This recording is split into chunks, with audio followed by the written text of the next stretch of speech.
Tonight's lecture concerns itself with the history of one of the main Jewish communities in Europe, a community that flourished for 750 years, the community of Frankfurt am Main.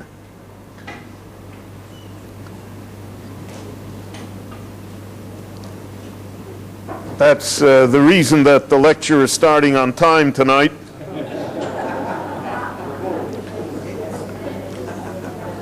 Now, there are old traditions regarding Frankfurt am Main as to when it originally was founded as a Jewish community. The earliest record that we have as a Jewish community dates from the beginning of the 1200s, from the beginning of the 13th century. It's interesting that when the Crusaders destroyed the other Jewish communities in Germany, Spires and Worms and Mainz, there's no record of Frankfurt at all. And even in as late as 1241, there only were 180 Jews that lived in Frankfurt.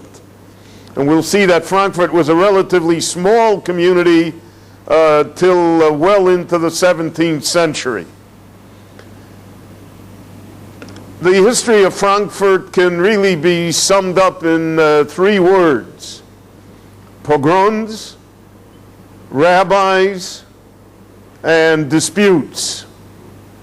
Because the community had, unfortunately, great pogroms, fortunately, very great rabbis, and again, unfortunately, very bitter disputes within the Jewish community itself. And because of that, therefore, that's how it shaped the community.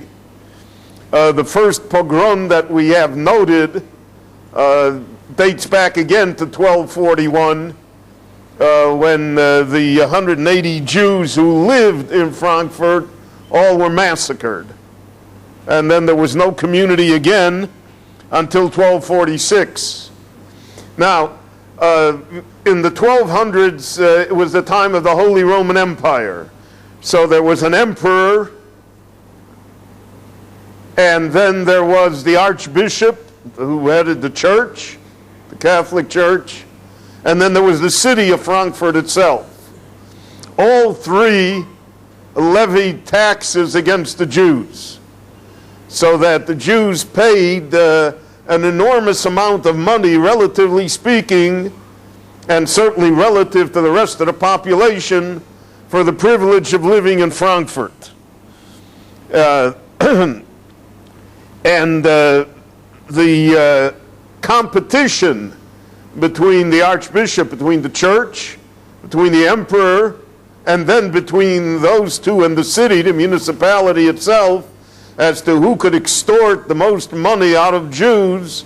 This was the story of the Jews in Frankfurt for a long period of time. The Jews in Frankfurt were mainly money lenders.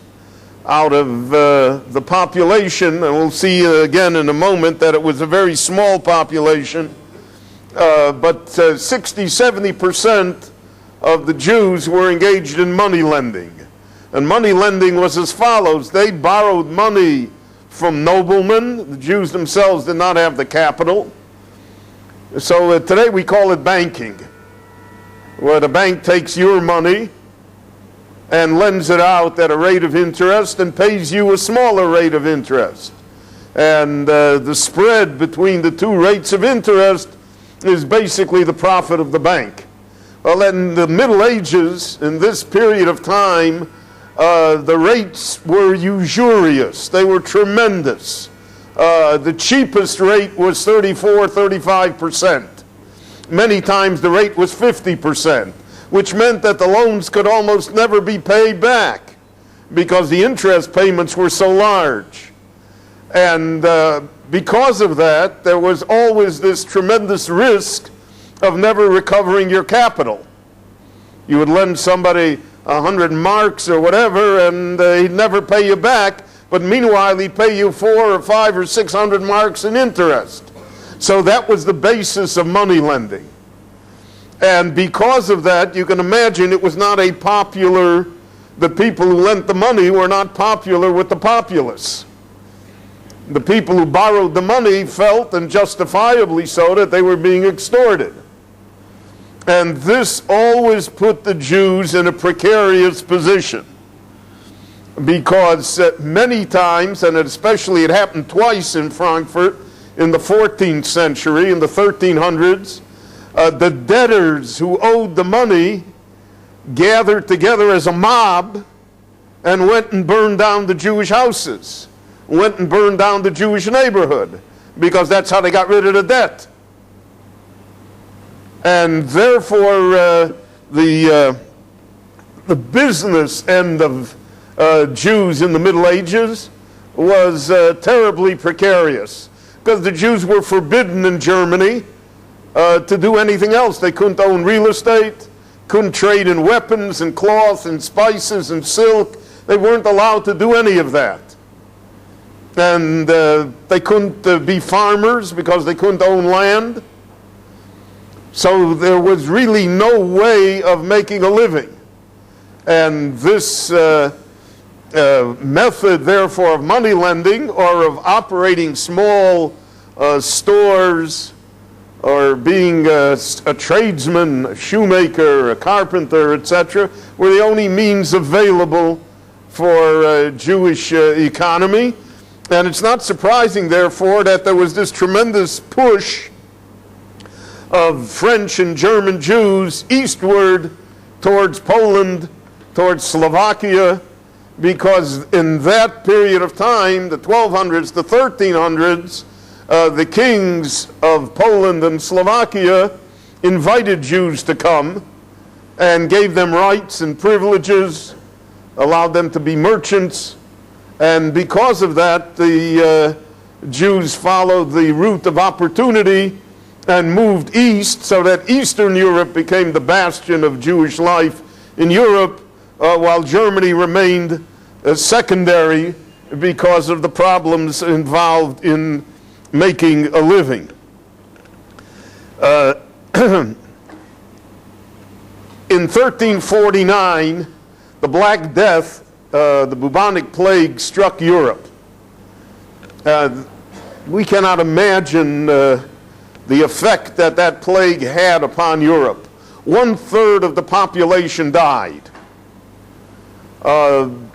Entire cities were emptied. The forest came back and reclaimed all of the cleared land. It was a time of mass destruction. And what made it even worse is that there was no explanation. No one knew the idea of contagious diseases. No one ever heard of the bubonic plague. No one ever realized that it could be caught merely by breathing the air, let alone being bitten by the flea.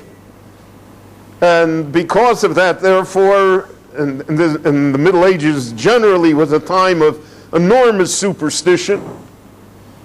And people believed in all sorts of things, demons and dragons. The whole industry which exists today in the entertainment world of all of these imaginary demons and dragons is really a throwback to the beliefs of the Middle Ages. Except today, so to speak, we think it's in fun. We think that it's not serious. But they took it was deadly serious. So there were a group of people who were called flagellants, who somehow whipped themselves with a lash, with a whip, as a penance, because they thought that there must be some tremendous sin that they committed in order to bring this plague on all of Europe. And they traveled from town to town whipping themselves. They also traveled from town to town creating pogroms. So in 1349, they came to Frankfurt. And first they extorted an enormous amount of money from the Jewish community, and then they set fire to the Jewish neighborhood. Now, all the buildings were built of wood and of thatched roofs, so that we'll see that in Frankfurt, the city burned down 5, 6, 8 times completely. And the Jewish neighborhoods burned down more often than that. There were no Jews left in Frankfurt after the flagellants. But the Jews, for some reason, were always attracted to coming back to Frankfurt. So 10 years later, we find that there were 17 Jewish families in Frankfurt. In fact, in 1357, there were 12 families. In 1379, 14 families. In 1450, only 12 families. And as late as 1473, there were only 17 families in Frankfurt. So the great Frankfurt for 200 years, you're talking about a number of Jews that doesn't equal one apartment building in Harnof. But you also have to remember that in this period of time, there weren't many people in Europe either. The whole Frankfurt was maybe only 350 families. And after the Black Death had ravaged Europe, there just weren't people. Now, the explosion in population in the world is really from, let's say, 1850 till today. In 1900, there were about 2 billion people in the world. Today, 100 years later, there are 6.5 billion people in the world. So the population of the world tripled in 1 century. Never happened before to our knowledge. The reasons for that are many. Greater nutrition, better health care, all sorts of reasons. But for whatever reason, we're talking about a very small Jewish population amongst a very small general population. There was a great cemetery in Frankfurt. Was the oldest cemetery, Jewish cemetery, that existed until the Nazis. And it had gravestones dating back to the early 1200s. But the cemetery, and we'll talk about it when we come to Prague as well, the Jews had no right to expand the cemetery. And since the course of nature being what it is, and the fact that people are mortal, so naturally the cemetery filled up. By the 1400s it was full. And there was no other place to bury. So what all Jewish cemeteries, all old Jewish cemeteries in Europe, what was done was that topsoil was poured on top of the existing graves. Tombstones were either removed or moved, and then you had a flat field which was higher, and again the process of burial began. In the Jewish cemetery in Frankfurt, just a very interesting point, in the Jewish cemetery in Frankfurt, Jews, there's a halacha, a mitzvah of bechor behema, that the firstborn animal, cow, etc., it belongs to the Kohen, it's Kodesh. And you're not allowed to use it. So what they would do is let it pasture itself until it developed a blemish, and then they would redeem it. So where did they put those animals? So they put them in the cemetery, because it was the only place that they could, in the Jewish cemetery. And we have constant lawsuits brought before the emperor by non-Jews claiming that they were damaged by these animals that the Jews had in the Jewish cemetery. So apparently people snuck into the cemetery, or etc., and they were gored by the animals or chased by them, etc. And so there's a constant, Jews are constantly being tried in the court of the emperor for misuse of the cemetery. The greatest community, there were 2 great communities, Nuremberg and Regensburg. The Rosh came from Regensburg. Nuremberg was the center of Jewish life. Frankfurt was then, relatively speaking, a small town. However, in the 15th century, the Jews began to move to Frankfurt. And they moved out of Nuremberg and they moved out of Regensburg. And they moved to Frankfurt because there they thought that they would do better. And by the early 1600s, there already were 454 Jewish families in Frankfurt, which made it the largest Jewish community in Germany. But it was a community that was always under the threat of pogrom, and it was always under the threat of expulsion. So it's almost a masochist community. Why anybody would want to go back with such a history?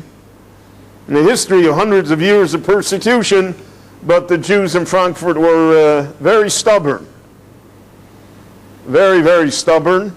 And no matter what occurred to them, they always felt that somehow Frankfurt was their home and that they would be allowed to live there, and they wanted to live there.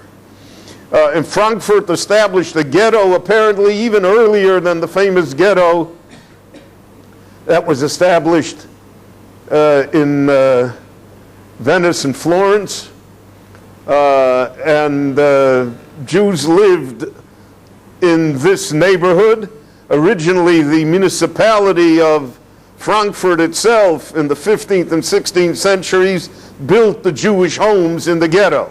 But after a while, they decided that the Jews should build the homes themselves. All the Jewish homes were identified by a name. There were no addresses, but the house had a name. And the name was either after a fruit, apple, currant, berry. So you lived in the apple house. And therefore there are Jews called Apple.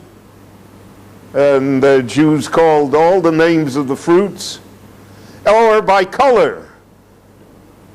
So, and the color was a shield, a flag that existed in front of the house.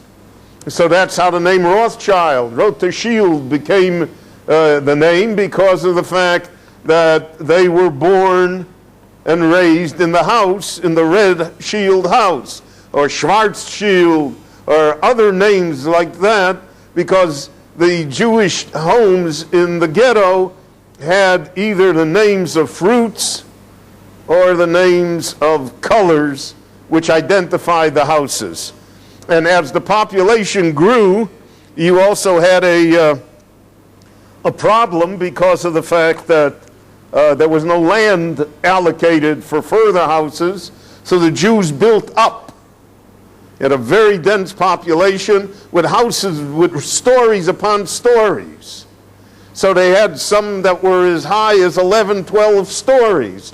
But it had the foundations, and the rest of the walls couldn't bear such weight. And therefore, as part of the story of Frankfurt, there always were enormous collapses of houses, because of the fact that the houses, the skyscraper idea, and building with iron, with steel, etc., none of that was present. And so sometimes, they figured out that if it could hold 8 stories, then it could hold 9 stories too. Why not? And then about 3 years later, they figured out why not, when the whole thing collapsed.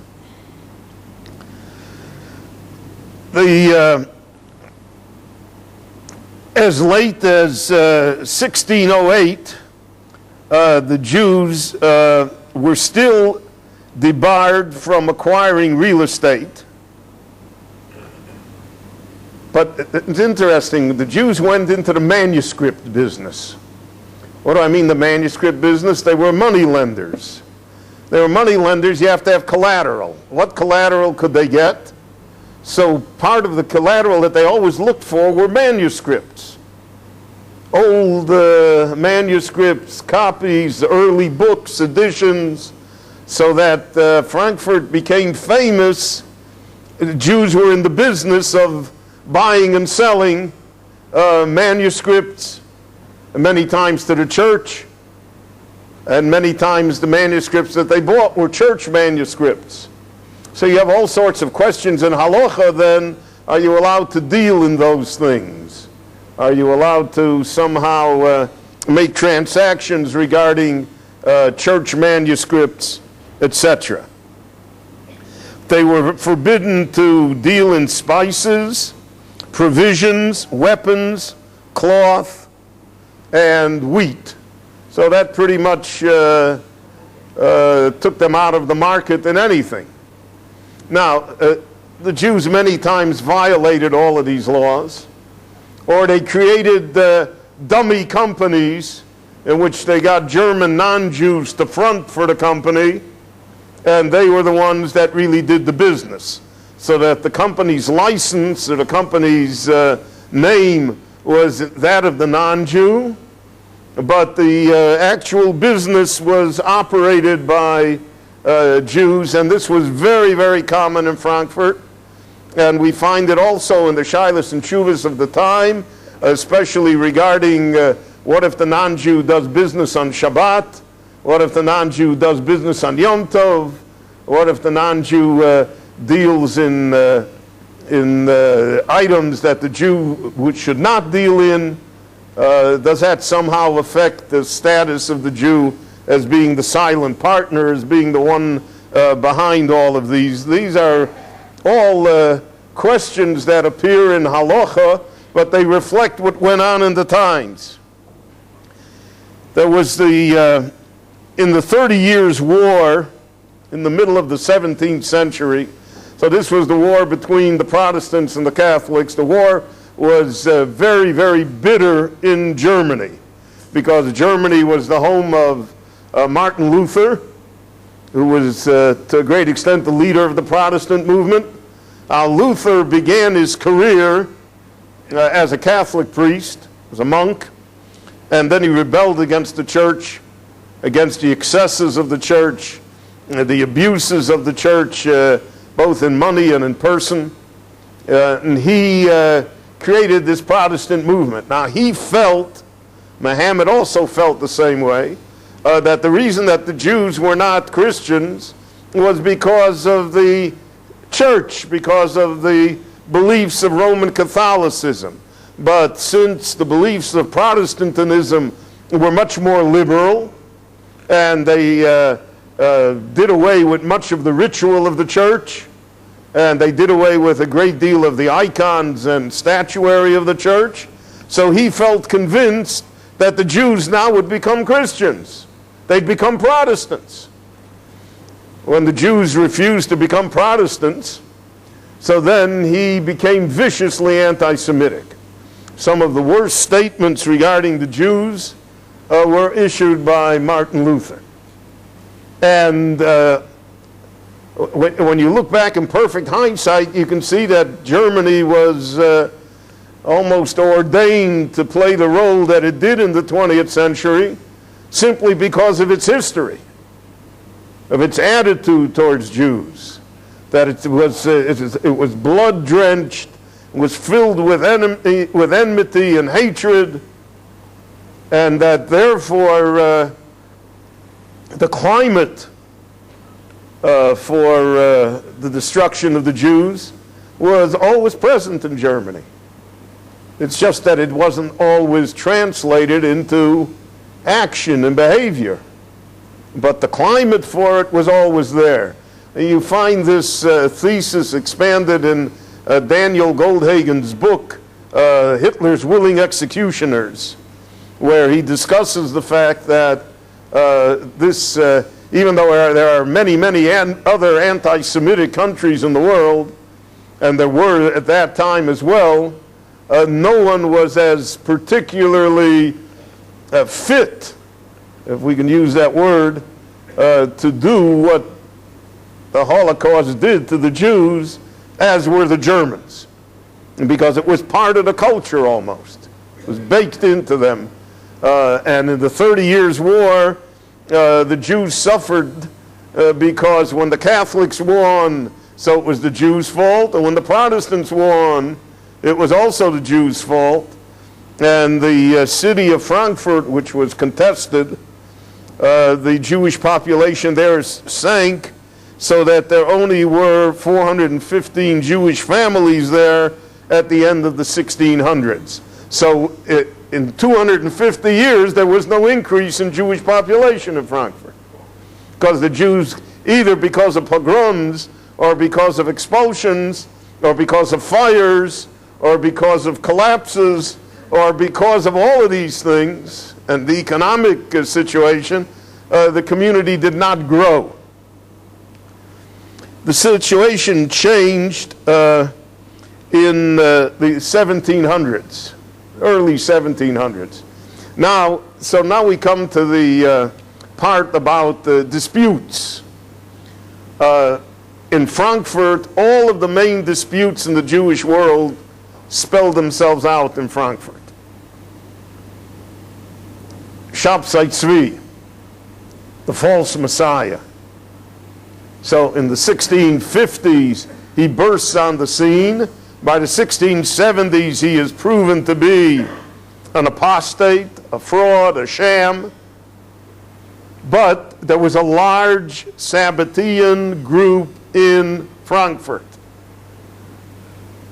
And there was a tremendous dispute regarding them. It was almost civil war between the Sabbateans and between the Jews who no longer believed in Shabtai Tzvi and who in fact were so anti-messianic that they were determined to drive these Jews out completely.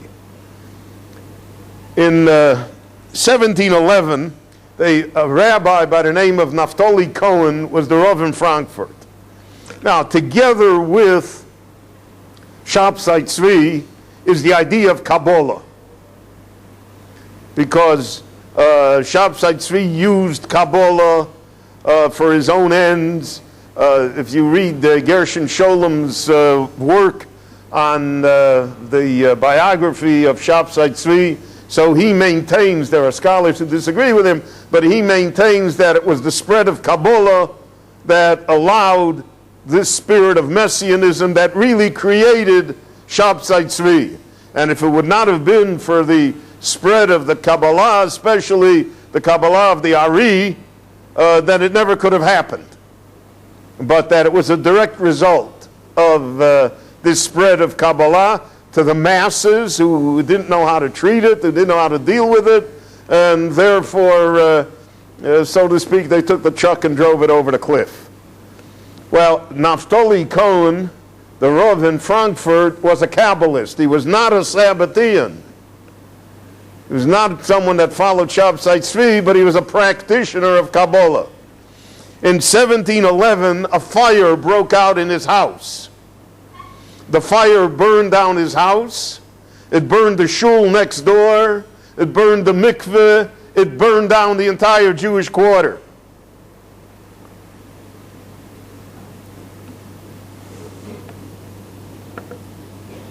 The board of directors of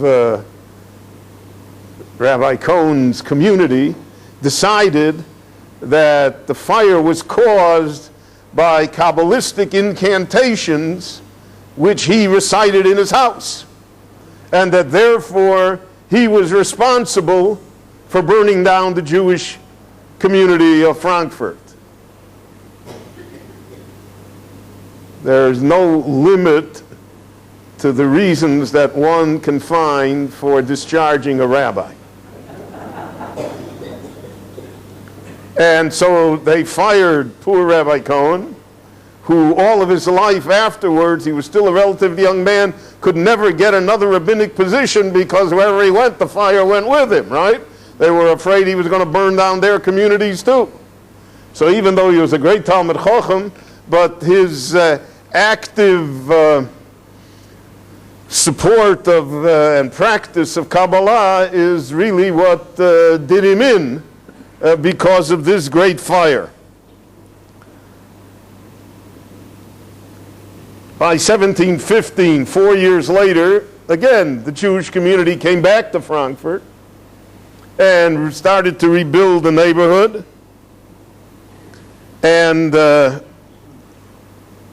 In 1721, there was another fire in Frankfurt. Now there was no rabbi to blame, but the fire was of such a nature that, again, it destroyed over a third of the Jewish homes in Frankfurt. So we find that this is almost also part of the story of Frankfurt, is that the town burns down every few years. Second conflict. First one is about Kabbalah. The second conflict is about Rabbi Yonasan Eibeshitz.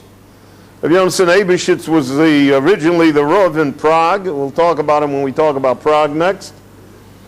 He was a great Gaon, great Talmudic scholar, but he was a practitioner of Kabbalah.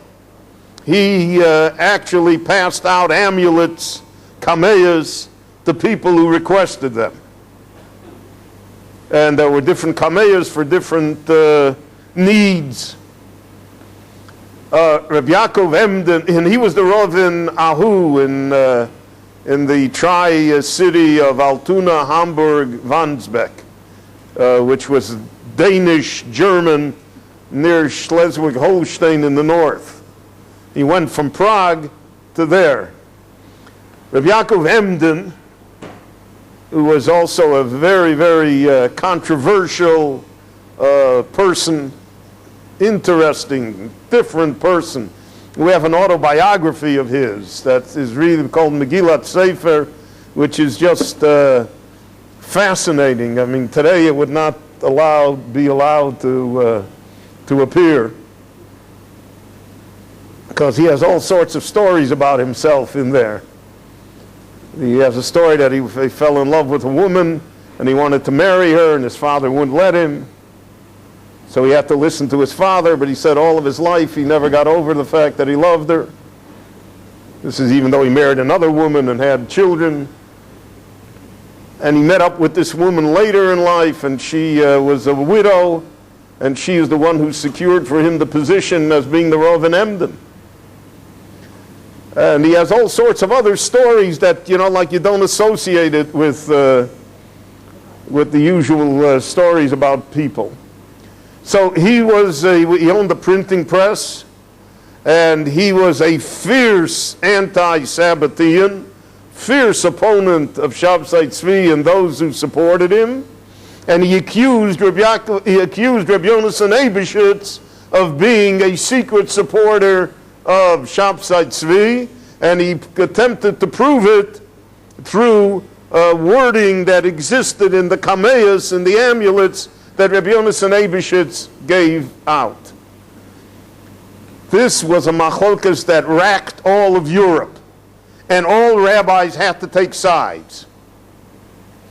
You had to say who you were for. You either were for Rabbi Yonasan Eibeshitz or you were for Rabbi Yaakov Emden. Because of this, in Frankfurt there were two very large families, the Kahn family and the Kulp family. Both wealthy, both very well connected to the government, and they both hated each other. And they competed, and this is during the 1600s and the 1700s. These two families, like for 150 years, was like the Hatfields and the McCoys. They competed for every position in the Jewish community, and the Jewish community to a great extent was terrorized by them. And when it came to Rabbi Yaakov Emden and Rabbi Yonasan Eibeshitz, so then again, each one chose their side, because they weren't allowed to agree. And the Rav who defended Rabbi Yonasan Eibeshitz was thrown out by the other family that felt impelled to do so simply because the other party was on his side. So you see that this was a very difficult place to be a rabbi in. Very difficult. And nevertheless, as we'll see in another few minutes, it always had great rabbonim. Very few lasted the term of office, but it always attracted great rabbonim, always attracted great scholars, great rabbis. To be the Rav in Frankfurt was a was a great honor that people would not decline. So that was the second machlokas. Whose side were you on, Rav Yonasan Ebershitz or Rav Yaakov Emden? People didn't intermarry because of it. There were fist fights in the synagogue because of it. People walked out when somebody got an aliyah. I only say this to emphasize how peaceful our synagogue is.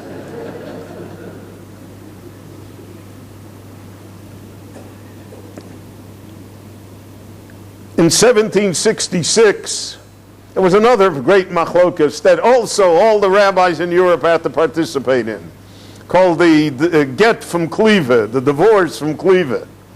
Cleva, excuse me, Cleva was a town where a young man married a woman, and his family was not happy with the shidduch. They broke it up. They broke up the marriage, and the young man gave the woman a divorce. So until now, everything is fine. Then the young man's family, for some reason, decided that they wanted the divorce invalidated so that they could control the girl's family.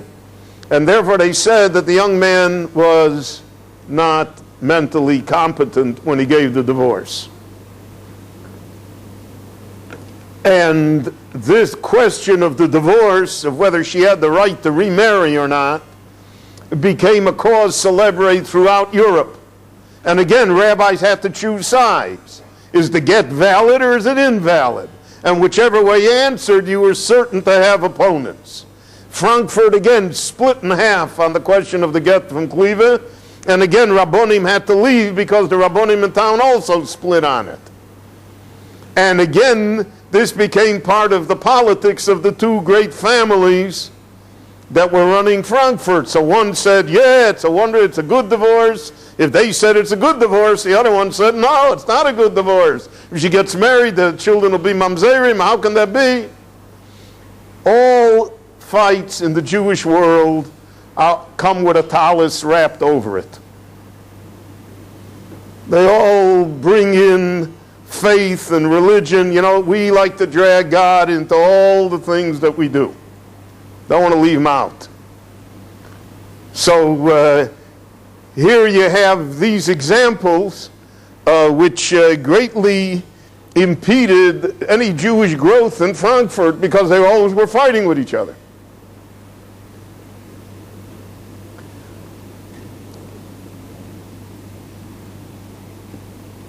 There was an anti-Semite by the name of Eisenberger who wrote a book in German, Entdecktes das Judentum.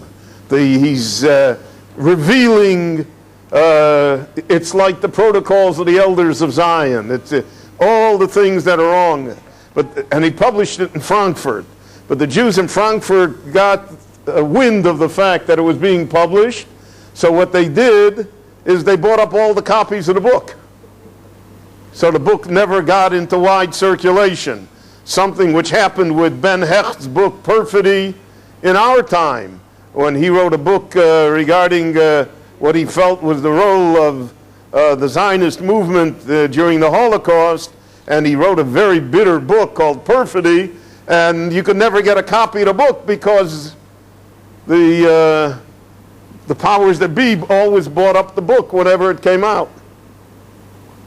And that was a tactic that was used many, many times. But books cannot be suppressed, all rumors to the contrary notwithstanding. Ideas can't be suppressed. Eventually it gets out. But the Jews took it upon themselves to somehow counteract that anti-Semitism. In 1776, when America was beginning its revolution, there was one of the usual wars between France and Germany, and the Jewish quarter of Frankfurt was bombarded by the French, and again it was destroyed. But by 1788, the Jews came back again to Frankfurt and rebuilt it again. In the 1700s in Frankfurt, we have the rise of the great Rothschild family. Now, I mentioned to you, Rothschild was not his given name. That's the house that he lived in. Had a red shield over it. And Rothschild was in money lending. But Mayor Anschel Rothschild, who was an Orthodox observant Jew, but he was very adroit at it, and he had great connections. He had borrowed enough money. The trick in life is to borrow enough money from the bank so they need you. You go to the bank and you borrow $1,000 or 10,000 shekel, you're in trouble. But if you borrow $10 million or 100 million shekel, then they're your partners. Then they're not so quick to close you down because they're in it too deep. And Rothschild discovered that secret, and he was able to borrow great sums of money, and he lent the money to very high-ranking noblemen, princes, barons, and eventually he became the banker. Not only in Frankfurt, he became the banker in that part of Europe. He had 5 sons.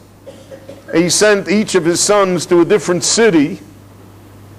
One went to Naples, one went to Paris, one went to London, one went to Vienna, one stayed with him in Frankfurt.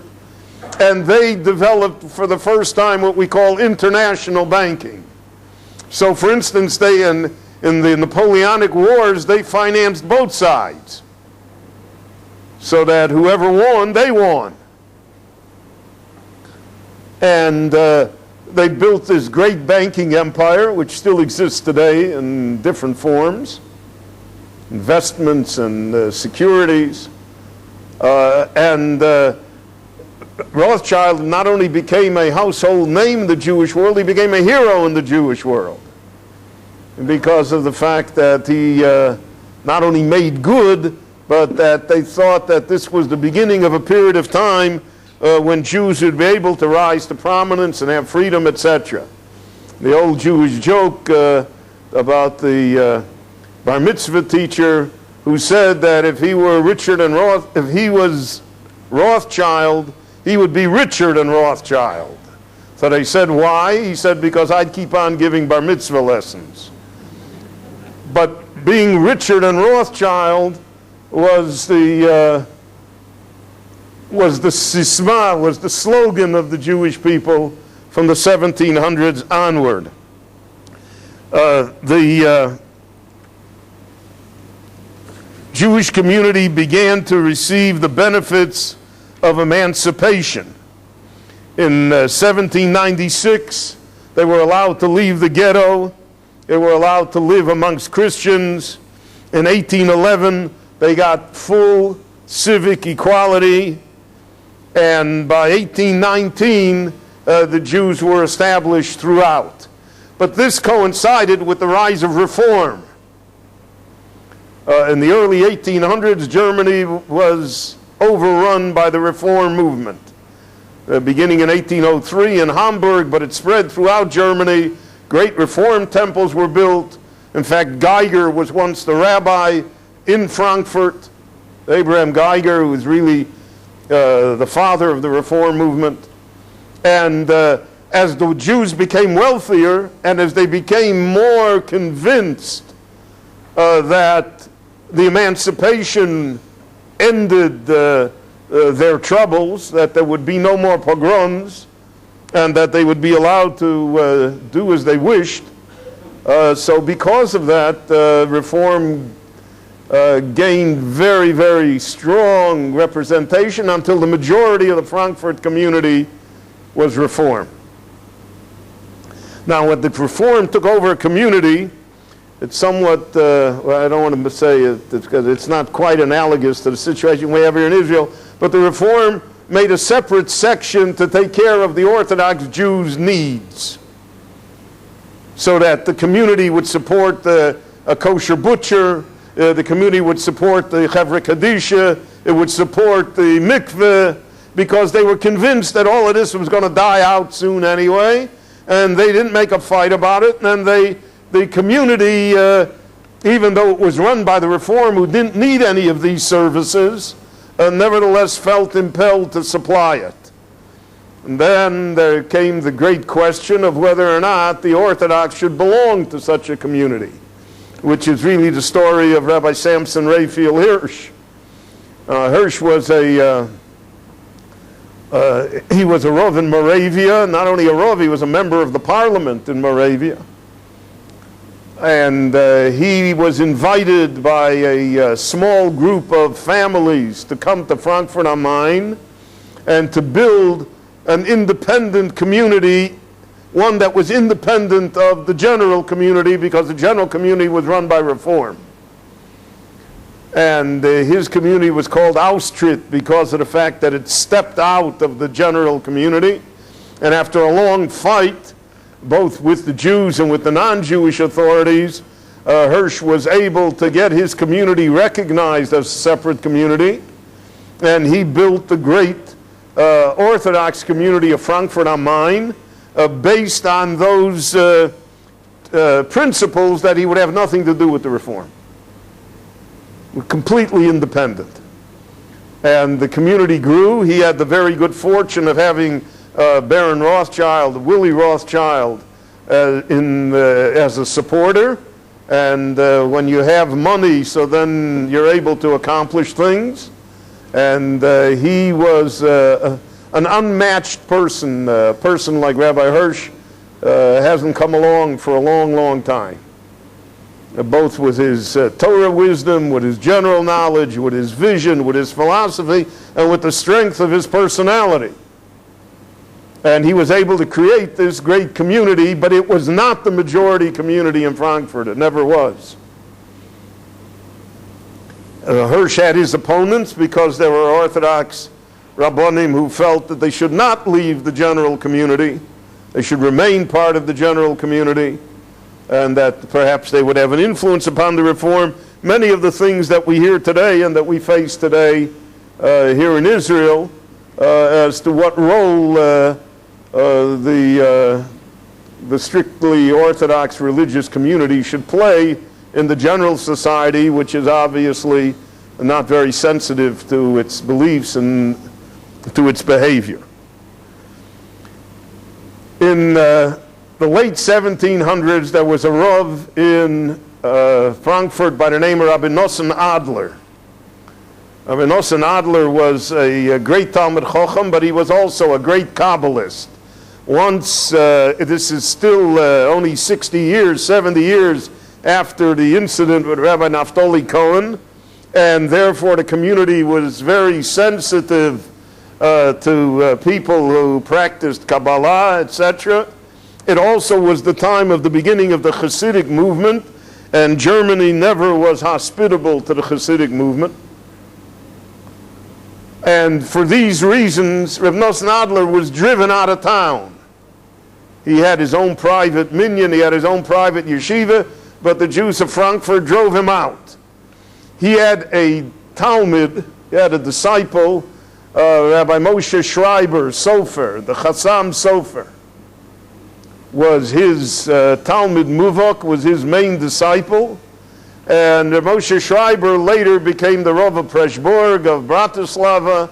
He became the founder of Orthodoxy, the defender of Orthodoxy in Central Europe, and one of the great poskim and Talmidei Chachomim of the age. He always signed his tshuvas, Anochi Moshe Sofer me Frankfurt the Main. He always identified himself as being from Frankfurt. That was his pedigree, so to speak, and as being a Talmud of Nosson Adler. We have such history before.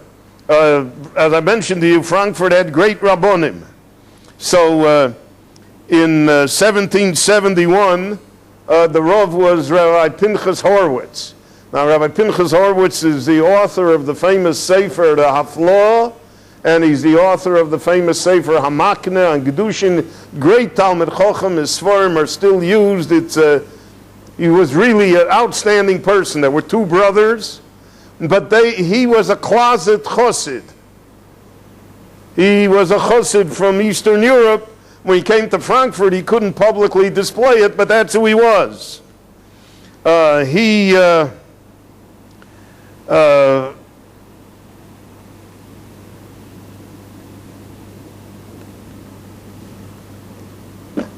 he was forced to take a stand against Reb Nosson Adler in order to protect himself.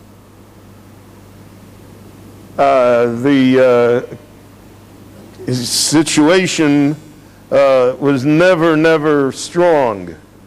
And his son succeeded him, but also did not have much success. Before the Hafloeh, there was a Rav, the famous Rav Yaakov Yoshua Falk, the author of the Pnei Yoshua, which again is one of the basic books of commentary to the Talmud. Now he was driven from town. Not just fired, he was driven from town because of the fact that he backed the wrong party in a certain dispute, and he was driven from town. So here you have great Rabbonim who just simply are unable to last there. The Shaloh, Rabbi Yeshaya Levi Horowitz, who later became the Rav in Prague, began as the Rav in Frankfurt. Now, between Prague and Frankfurt, there always was a connection. Rabbonim came back and forth. And he was the Rav in Frankfurt for 14 years. And then he moved to Prague, and from Prague he came to Eretz Yisrael, where he died. The grandson of the Maharal Prague also was a Rav in Frankfurt. And the famous Maram Schiff, Reb Meir Schiff, whose commentary to the Talmud is published in the back of all of the tractates of the Talmud, was also a Rav in Frankfurt. And going back to the Middle Ages, the author of the Yalkut Shimoni, Reb Shimon Adarshan, was the Rav in Frankfurt. The Rav who wrote the Sefer Aguda was a Rav in Frankfurt. Frankfurt had great Rabbonim, but most of the Rabbonim didn't last. It was a town that, because of its internal problems, the Rabbonim found it hard to find for themselves a permanent thing. As I mentioned to you, when Hirsch came to Frankfurt, Geiger had been in Frankfurt already. And Hirsch set himself up as the bulwark against reform without any compromise whatsoever. We could really say the idea of Torim Derech Eretz, of Hirsch's success, was that he was able to produce the perfect German Jew who was completely observant. In other words, who was German to the core. Hirsch himself once said about his congregation, he said it ironically, he said, "My people are reverse Marranos." He said the Marranos were Goyim on the outside and Jews on the inside. And my people, he said, are Jews on the outside, but they're Germans on the inside. And there was a certain amount of truth to that, because when they dedicated the great Frankfurt Shul of Shamshur Raphael Hirsch, and the shul had over 60 Sifrei Torah in it, and the emperor and the Kaiser and everyone came, and so they were going to be in Frankfurt forever. They didn't see that 60 years the shul would be burned to the ground. No one could imagine that such a thing would happen. So in retrospect, it may look strange to us, but we can be certain that our great-grandchildren will look back at us and say, how could they not have seen, etc., etc. That's really what life is, that when you're in the middle of things, then you don't see it. You can't see it. One of the great things about Frankfurt was that it had Jewish printing presses. And for instance, the first copy of the Maharsha, Reb Shmuel Edel's commentary to the Agodos of the Talmud was printed in Frankfurt am Main. It was an interesting Jewish printer in Frankfurt that he came up with a great idea, a man by the name of Colmer. He didn't have any money to print. He wanted to print the Rif, the Alphas on the Talmud. And he figured out that he needed to sell 1,700 copies at the price of $10 each. And he had expenses, $11,000, $12,000, and the rest would be his profit. So how do you raise the $11,000, $12,000? So what he did is that you signed up for a lottery. He ran a lottery. And everybody that paid for the lottery would get a copy of the book. One person would win the lottery, but there would be $11,000 left over for him to print the book. Now that was a very original idea at which he went bankrupt.